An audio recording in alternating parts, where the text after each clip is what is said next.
Magandang araw mga kababayan, magandang araw sa ating lahat. Kumusta po kayo? Kasama niyo po ngayon si Ka Eric sa isa na namang episode ng ating Balita at Talakayan. At maraming salamat, palagi po kaming nag-appreciate ako at ang aking pamilya sa patuloy po ninyong pagsuporta at pagtangkilik ng ating Ka Eric Celis YouTube channel at ng ating Ka Eric Jeff Celis Facebook account.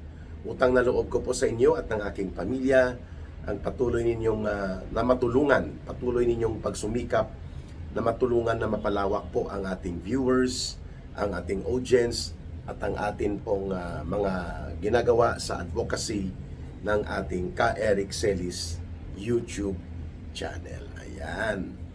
And of course, we also appreciate yung inyong pagsubaybay at pagsuporta sa Bigwas ng Agila. Kapartner ko po dyan si Dr. Lorraine Marie Badoy. Mga kababayan, sa nagtatanong at gustong magpaabot ng voluntary support out of your sincerity, kahit 1 peso lang yan, 2 pesos, 5 pesos, 10 pesos will do.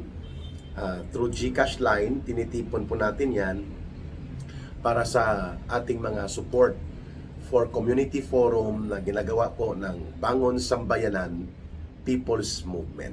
Ang ating GCash line, kung gusto nyo pong sumuporta, whatever amount, it does not matter. What matters most is your sincerity of support. Ang numero ng GCash ay 0916-308-7710. Uulitin ko po 0916-308-7710. Rohilda Celis, kay Langging po, pwede kayong mag-coordinate ng support, pwede rin po kayong direktang magpadala. Tinitipon natin para sa Bangon Sambayanan People's Movement. Mga kababayan, mayroon pong pumasok na impormasyon na gagamitin si Ramil Madriaga sa April 14 or April 15, within that period sa kalagitnaan ng Abril, para mag-testify sa mini kangaroo court. Mini kangaroo court ni Tambaluslos at nila Luistro sa utos of course at kumpas ni Marcos Jr. Itong mga drama at mga kaabusuhan at mga katarantaduhan dyan sa House of Representatives na pinangungunahan nila Bogie D at nila Romualdez, hindi lahat yan magaganap kung hindi sanctioned or authorized ni Marcos. Yun lang naman po kasimple yan eh. Kung gusto asikasuhin ni Marcos at talagang magbigay ng focus ang mga opisyal ng gobyerno kasama ang Kongreso sa mas makabuluhan at mas mahalagang mga pangangailangan ng ating bansa, kagaya po ng kinakaharap na krisis hindi lamang sa industriya ng langis, sa supply ng langis, sa presyo ng langis, sa pagbagsak ng ating value ng ating pera. Maabot na po sa 60 pesos, 60.67 ang huling palitan ng 1 peso per $1. So ang epekto niyan malala, malawak at malalim sa ekonomiya, sa pagkain, sa trabaho, sa income, sa services, kuryente, tubig, transportasyon. Instead na ito ang asikasuhin, paano ang mga limited resources natin, yung mga loans, yung budget na pwedeng ma-realign, yung utilization ng mga nakapending na mga budget na pwede namang gamitin na, yung halimbawa, yung 100 billion pesos na nakatalaga sa Local Government Support Fund.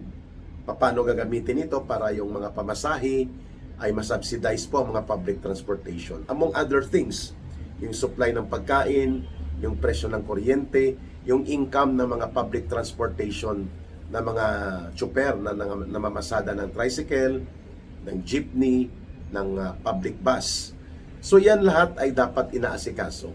Instead itong mga paghagilap ng mga accused of criminal criminal charges like Ramil Madriaga at iba pang mga kunwari mga involved sa drug trafficking na hinahanap nila John Vic Rimulya, binibigyan ng script.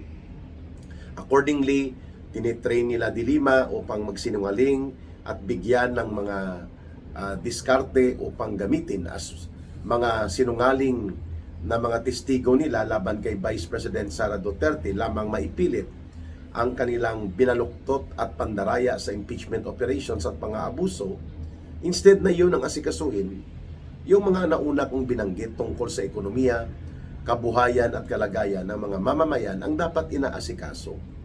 Mangyayari lamang yan kung matino ang pag-iisip at may matuwid na desisyon na ginagawa ng tama si Marcos Jr. bilang presidente. Wala eh. Kaya itong mga sindikato at mga utak kriminal magnanakaw na mga buayang politiko, sana ayaw ko nang magmura, no? Ayaw ko na rin pumuna, pero hindi natin mapigilan dahil kahapon lang 134 pesos na po ang nadaanan ko nang bumalik ako dito sa Pilipinas, sa Maynila, ang diesel, at 102 ang gasolina. Mga kababayan, per litro yun ha. And yet wala tayong nakikita at nararamdaman na aktual na aksyon o mga hakbang ng gobyerno, hindi lamang si Marcos kundi buong gobyerno. The way the government moved and cooperated and functioned efficiently sa gitna ng malalaking krisis na kinaharap natin noon, kagaya ng COVID-19 pandemic na pinamunuan ni Pangulong Duterte, ang whole of government approach and whole of nation participation. At ganoon din po sa Marawi War, sa ISIS, Mauti, Abu Sayyaf Group na hinarap ng gobyerno. So ang lahat ng mga krisis na pinagdaanan natin during the time of former President Rodrigo Duterte, mga kababayan, maayos na hinarap ng gobyerno dahil matino, decisibo at matuwid ang direksyon pamunuan ng gobyerno. Samantalang ito, ang inaasikaso nila magpa-witness sa isang itinuturo ng PNP noon several years ago lang na highly organized criminal group, itong Madriaga Group, involved sa kidnap for ransom, sa gun for hire operations, assassination, murder, and even drug trafficking and gun running. According ito sa monitoring ng Philippine National Police. Subalit ngayon, gagamitin nila ito. Ang tawag nga ni Congressman Rufus Rodriguez, polluted criminal witness yan eh. Ibig sabihin, iba ang intensyon nitong Madriaga Group, pera, at para maka-absuelto at makalibre sa kinakaharap na kasong kriminal, mga kasong kriminal. Now, we have to expose this kasi po, the minimum objective in the demolition job using the impeachment process nila Marcos at Romualdez is to attack the integrity, destroy the credibility, and malign the personality. Pakasamain po nila ang pagkatao ni Sara Duterte na nangungontrata ng killers at gumagamit ng mga gun for hire o kaya criminal groups sa kanyang operations bilang Vice President. Doon papunta ang script na yan, no? Bagamat scripted yan, pero kapag ginamit yan sa maruming laro ng propaganda, mayroon pong maluloko at mayroon pong malilinlang ang ganyang taktika. And that is exactly why Marcos consents, pumapayag siya dito sa kademonyuhan na ginagawa sa House of Representatives at the expense na napapabayaan at hinahayaan na lumala at lumubha ang krisis ng bansa na siya dapat na inaatupag, inaasikaso at nakapokus ang pamunuan ng buong makinarya ng gobyerno sa kasalukuyan dapat. Yun. So the Madriaga gimmick is no different doon sa ginawa ni the Big Joke Trillanes nang ginamit niya si Bicoy, itong alias Bicoy na later on itinuro niya ang handler at financier niya si Trillanes. At kamakailan lamang nahuli po ito si alias Bicoy sa bisa ng warrant of arrests, 3 counts of murder yata. 3 counts of murder and carnapping, no? Yung rent a car tangay na krimen. Yan po ang mga Bicoy talent ni Trillanes noon nang inilabas niya ang totoong narco list.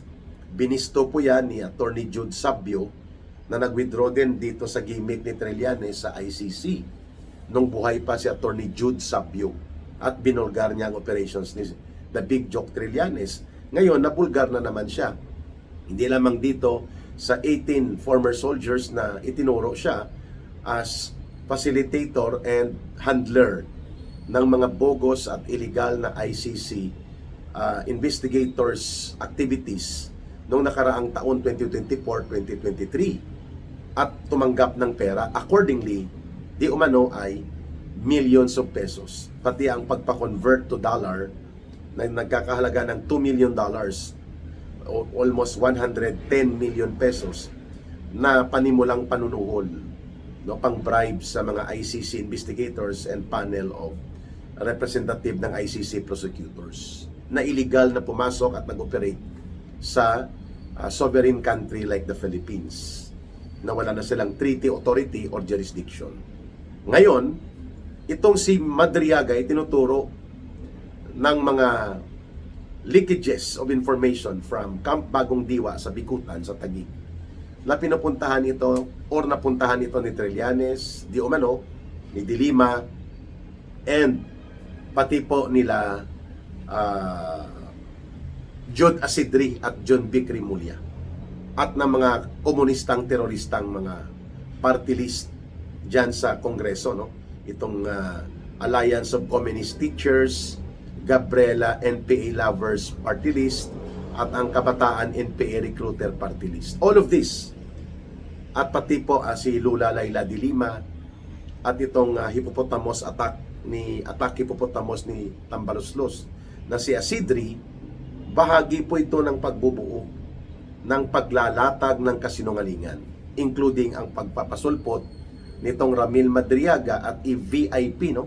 VIP or special treatment pa nila na doon nila ipastay sa House of Representatives. Ang lahat ng ito ay simple lang ang sagot diyan. Pagbutuhan nyo na after the Holy Week. Kasi alam naman ng taong bayan that it is not about the evidence. It is not about the complaint. It is about the numbers. May numero kayo eh.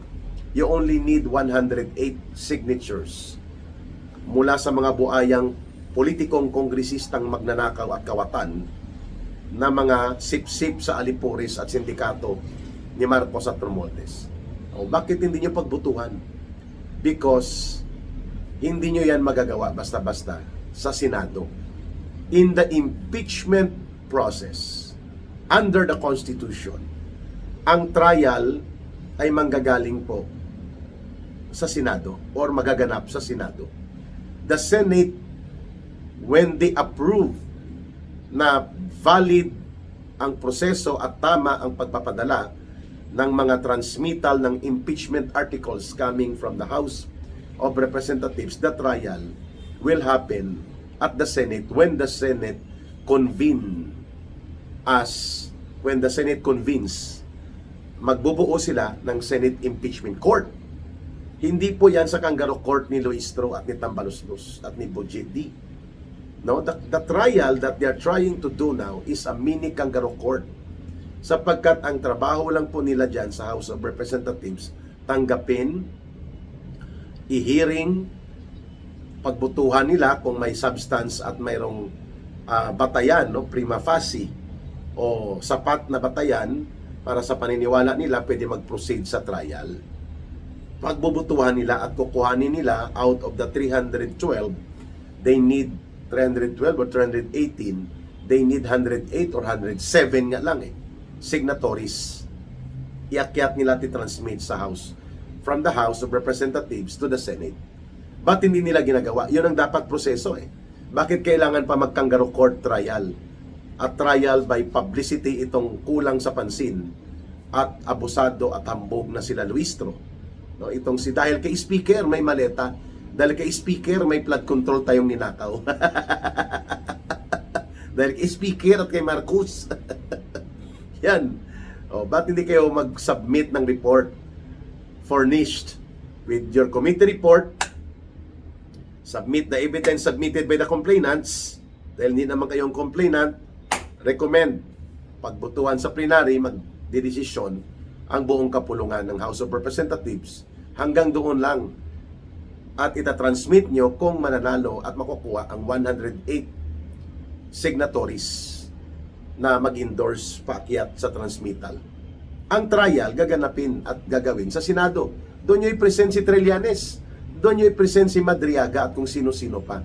Sapagkat handa naman po ang Vice President Sara Duterte at ang kanyang legal defense team at ang taong bayan na pakinggan kung anong diskarte nyo.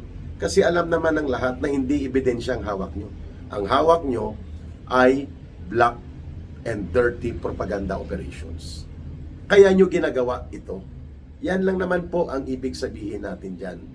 Na ang diskarte sa pagpapasulpot kay Madriaga, ang pag-testify ni Trillanes in the absence of official bank notes and declaration at kung ano-anong kabulastugan ang gagawin nila dyan sa Kongreso are all part of the demolition job, which is the primary initial attempt na wasakin ang pagkatao at integridad at dignidad ni Sara Duterte.